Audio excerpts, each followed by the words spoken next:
Yo, what's going on YouTube? This your boy Kamen Zero Spike back again once again today, people. Today we're here for Ohsama Sentai King-Ohger episode 28, and this is a body swap episode done the right way. And it was very funny, and it had the right people actually swapping bodies this time because it was hilarious. And I did like the fact that they were able to end up using each other's powers and stuff like that, but and actually learning how to use each other's stuff and learning and also really learning about how each other's kingdoms work. But we see that in this episode, we see that Dabowski wakes up, but it's not Dabowski. It's actually Himeno. Himeno has swapped bodies with Dabowski. We see our main villains all deciding on who is going to be the one to go down there and rack it up a bit and mess it up a little bit. And basically their whole plan is to, instead of just going down there and just destroying everything right off the bat, sometimes even if you did try and destroy everyone, majority of the time some people do survive, and then they'll end up just breeding together again and then trying to fight you all over again. So it's a good way to all make them infight with each other and inevitably self-destruct on themselves. So they ended up sending our blue ninja dude, who is Goma. So they ended up sending in Goma, and Goma's power is that he can actually switch people's bodies and with his different ninja techniques. And he ends up switching our rangers' bodies with each other, which he ended up switching Himeno with Dabowski, Rita with Yanma, and Jeremy with Gira. So Himeno wakes up in Dabowski's body while she's in Tofu, and they all start freaking out. They all really don't freak out that much. So that Dabowski really doesn't freak out that much, but the people of their kingdoms are kind of weirded out by it because they don't tell their people that they end up switching bodies, and their people are kind of weirded out by it. But they all do end up getting together and basically trying to figure out what we're gonna do about it. And that's when Goma himself shows up in the main hall where they all meet up together, to where they're all in the Shogunam. And he shows up there, and everybody has their swords to his neck, like, hey man, what you doing here, what's going on?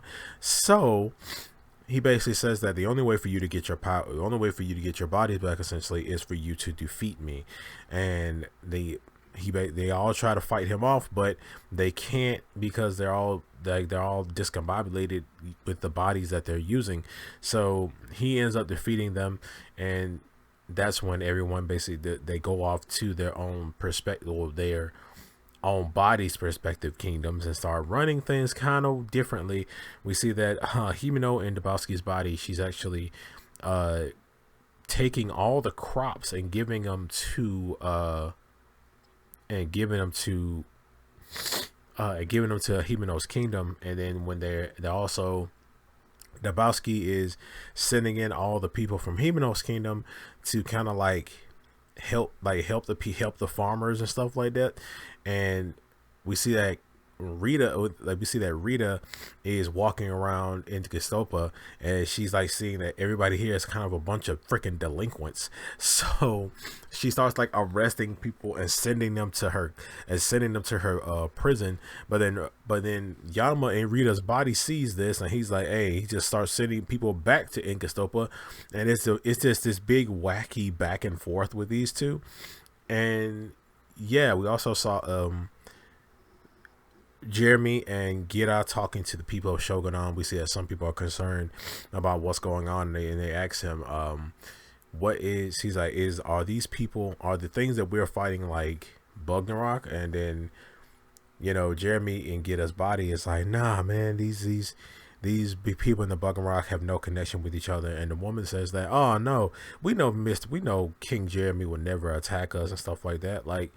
Yeah, so it really warms Jeremy's heart. He's in Gira's body, but he kind of warms his heart knowing the fact that the people have accepted. I'm sorry, I actually have a cold right now, but yes, you see that the people have actually accepted the Bugnarok, and it warms his heart. It's really cool. It took 2 years for it to happen, but there people really aren't afraid of the Bugnarok anymore. Like Bugnarok can kind of walk around freely and stuff like that. So yeah, it kind of makes Jeremy pretty freaking happy, yo. So we ended up seeing that everybody's kind of getting adjusted to the bodies that they're actually in, and they're actually starting to have an appreciation for the other, starting to have some sort of appreciation for what the other, you know, kingdom is doing and things like that, and especially with Himeno, and especially with Himeno when she's inside of, well, Himeno and Dabowski when they're inside each other's bodies and actually understanding each other's people. But then when it comes down to Rita and Yama, they just like, man, your people are stupid, your place is stupid, you're stupid. Like it's that type of thing. So we end up seeing Goma. He ends up attacking Himeno's kingdom. And he's burning everything. He's like completely like hurting people. And that's when everybody kind of show. That's when Dabowski in Himeno's body shows up, and that's when Himeno and Dabowski's body ends up showing up, and these two actually start taking on Goma. While they're taking on Goma, that's when Jeremy and Gira end up showing up as well, and they end up getting like, fighting this guy off. He's holding his own. Like, they're not whooping him, but like it's kind of like a standstill kind of thing. Like he's tough, but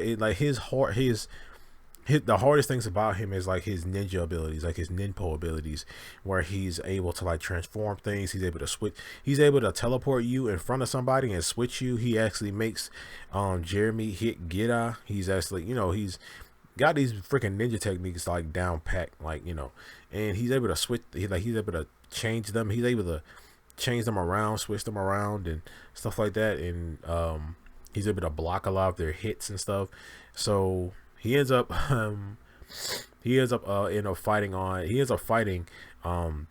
Rita and Yanma, and they're like so pissed off that they're not even caring that they're actually hitting each other. They're kind of like tanking each other's freaking hits because they're pissed off. And yeah, that's when they ended up cornering him, and when they actually beat him down to a standstill, to the point where everybody ends up getting their bodies back. Everybody ends up getting their bodies back, but he hasn't been defeated. But he technically is defeated. They just didn't kill him. So what they did is they're getting ready to do their ultimate attacks. Get ready to do like a group ultimate attack, and as soon as they do it, all their retainers appear in front of them, and they have to stop their attack instantly. When they stop their attack, their retainers like slash them, like hit them, but like not everybody hits like their respective like retainer, but they all get slashed, they all get hit, and turns out this isn't his power. I think it's the other chick's power, the pink chick. I think it's her power, because her power is like she's a master manipulator. So yeah, she ends up turning them evil and like making them slash the kings, and everybody kind of passes out. And in the next episode, we're gonna actually start fighting her. We're gonna see, her influence on people and things like that. She's gonna see how she's gonna be making everybody hate each other, everybody fight each other. So yeah, I'm looking forward to that. But this episode was really cool. This episode was like really, really dope. I think Goma has to be like my favorite one out of all of them. He has to be like my favorite one of all of them, because I do like ninja types. So I'm more of a samurai guy, but I do like the ninja stuff he was able to do. He actually did a thing where he turned Gita's lance into food. I don't know what, like a churro or like a mini burrito, and he turns that into that. Then like, but this is with Jeremy's and Gita's body. But then like he still hits him, like he still like punches him in the face with the freaking food, and it was hilarious. But I'm like, why was that your choice? You could have turned it into like a stick or something. Like at least like you turn it into straight up food. That was like disrespectful, but it was funny.